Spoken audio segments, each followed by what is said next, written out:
So in this topic, I'm going to discuss about menstrual health management.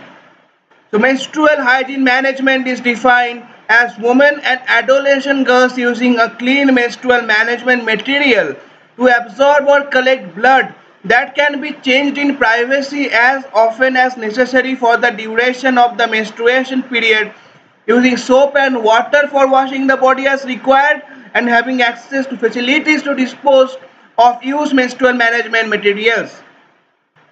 So let me repeat it again for you.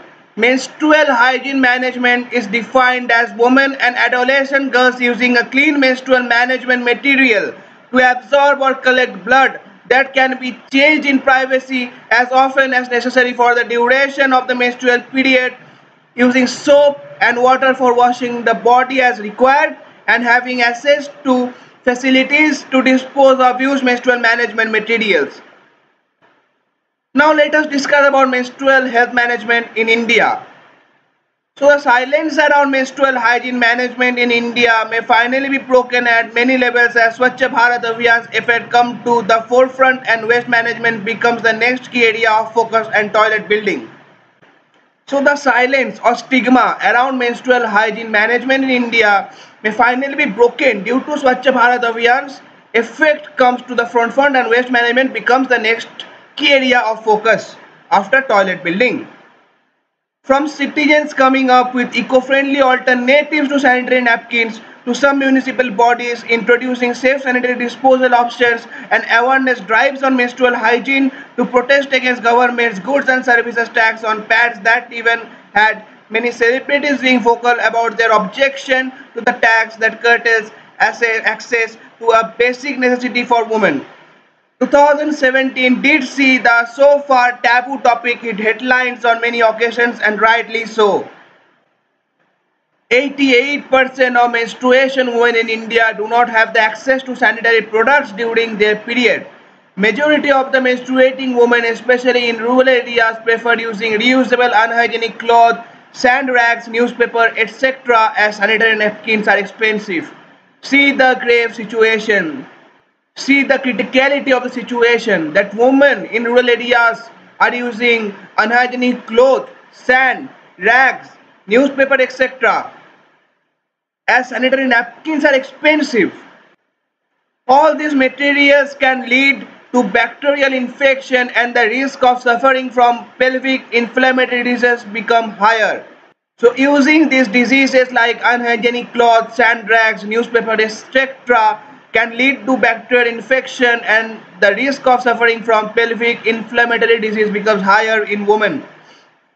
Shifting the focus to India's menstrual waste statistics, the country generates up to 1 billion tons of sanitary waste every month and 90% of women use pads that are made from plastic that take decades to decompose. See the grave condition of sanitary wastage generated in India per year every month. And women are using sanitary pads made of plastic which are taking years to decompose.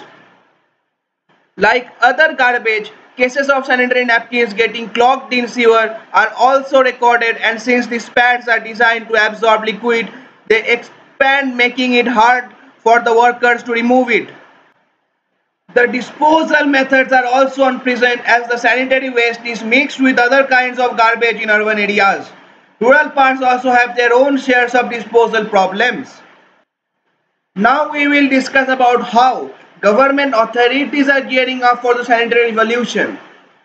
So, the University Grants Commission (UGC), in a bid to change the face of menstrual waste management in the country, sent circulars to various higher educational institutions and appealed them to install sanitary napkins incinerators in women's hostels. It further advised the institutes to acquire the expenditure incurred under the solid waste management component of the Swachh Bharat mission. The Supreme Court went one step ahead of UGC and set an example by allocating rupees 5 lakh to install 3 sanitary napkin vending machines and 3 incinerators for disposing used pads in its premises. Highlighting the cause of menstrual sanitation, the Delhi High Court in September has issued directions to the government and state civic bodies to provide menstrual hygiene products free of cost or at subsidized rates in schools. On the occasion of International Day for Girl Child, the South Delhi Municipal Corporation inaugurated a pink toilet which is equipped with a vending machine for sanitary napkins, an incinerator facility for effective management of menstrual waste, and a feeding area for breastfeeding mothers.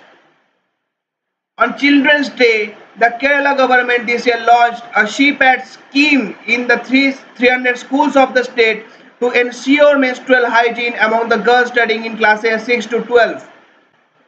The scheme will also provide free sanitary napkins, storage spaces, and environment-friendly incinerators in all government-aided schools in the state. ShePad scheme tries to break the taboo around the subject by helping girls to break free from the beliefs of impurity attached to it, the Chief Minister Pinarayi Vijayan had said in a Facebook post. Another brilliant initiative, the Sangli District Administration in collaboration with Swachh Bharat Gramin and UNICEF started a massive awareness campaign that aims to sensitize 85,000 girls and 40 million households. The campaign will promote the usage of sanitary napkins and their disposal and bust myths prevalent to menstruation. So with this, the topic comes to an end.